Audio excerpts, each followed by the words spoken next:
Hello everybody. Let's understand quartile deviation and coefficient of quartile deviation in today's class. So as you can see the problem, find quartile deviation and coefficient of quartile deviation from the following. This is continuous series. So we have marks and number of students.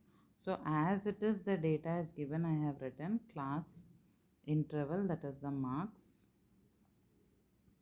and number of students, that is the frequency. So as it is, from this frequency we have to find out cumulative frequency. So cumulative frequency is like this. First one, as it is 10, next 10 plus 40, 50, 50 plus 20, 70. It's like this: 10 plus 40, 50, 10 plus 40 plus 20, 70. Like that you will go on adding. 70 plus 0, 70, 70 plus 10, 80, then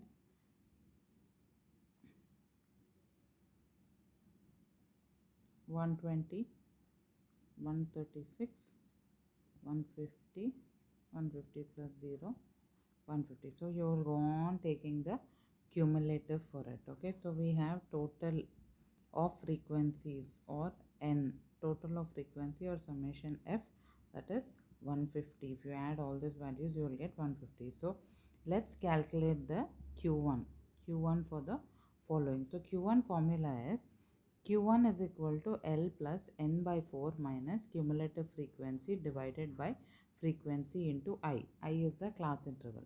So most important is, first you should find out n by 4. To understand the q1 class we need to find out n by 4. So let's roughly do n by 4. N by 4 is 150 divided by 4. 150 divided by 4 is 37.5. So when we have taken cumulative, we should identify where 37.5 lies. So 37.5 lies between 10 and 50. So 37.5, the next value will be the q1 class. So it comes here. So this is the q1 class.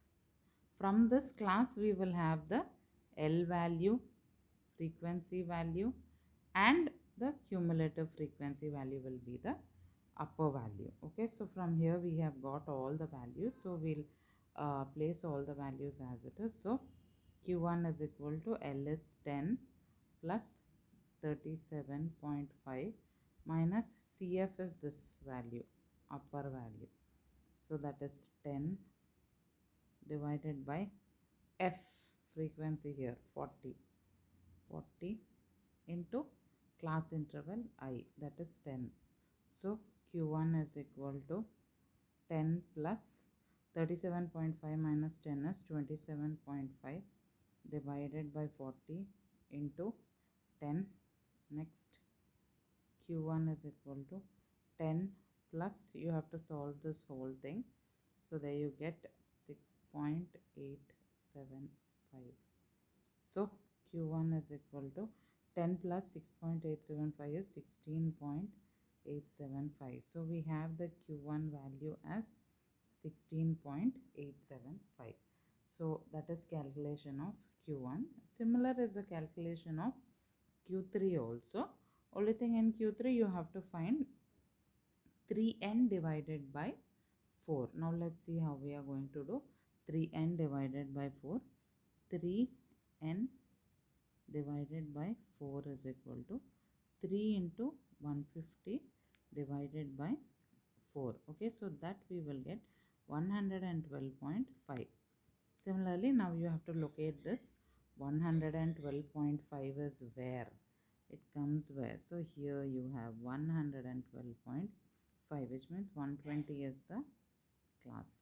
So this is the q3 class. Okay, so in q3 class, again this is L value, this 40 is the frequency, and the upper value becomes the cumulative frequency. So similar, we need to write it down similarly. So q3 is equal to 50 plus 112.5 minus, what was cumulative frequency? Cumulative frequency was 80, the upper value. So 80 divided by frequency 40 into class interval 10. Okay, so Q3 is equal to 50 plus, solve this, you get 32.5 divided by 4. Q3 is equal to 50 plus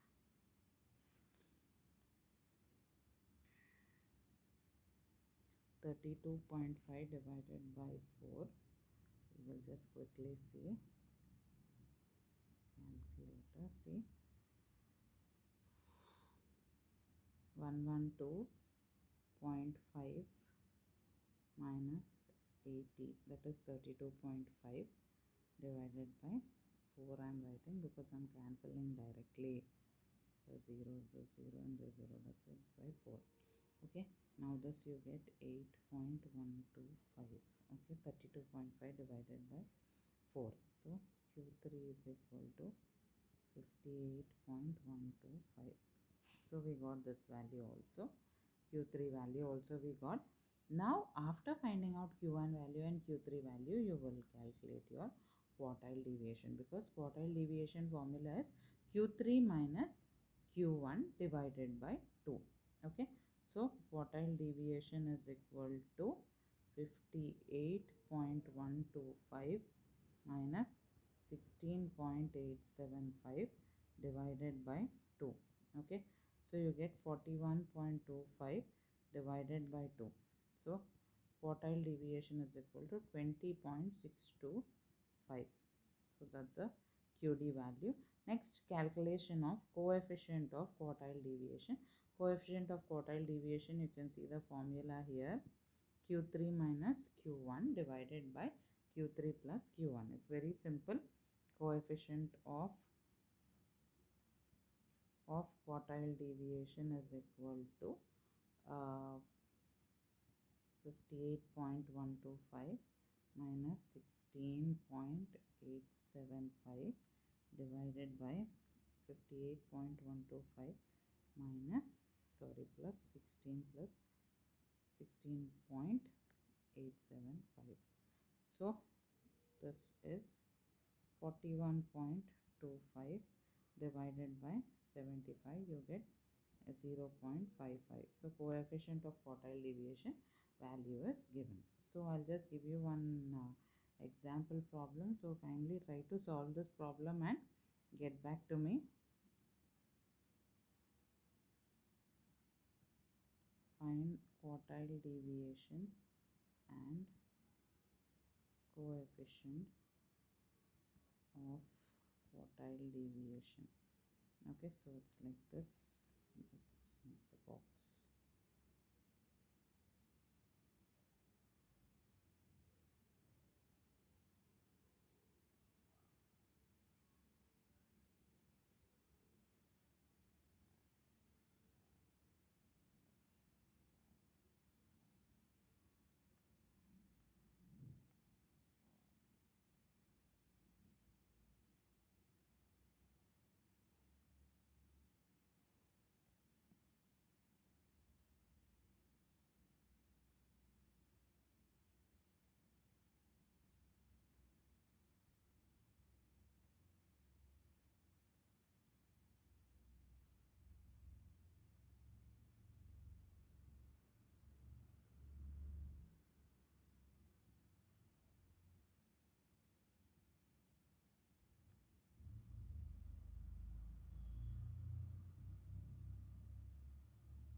Bye.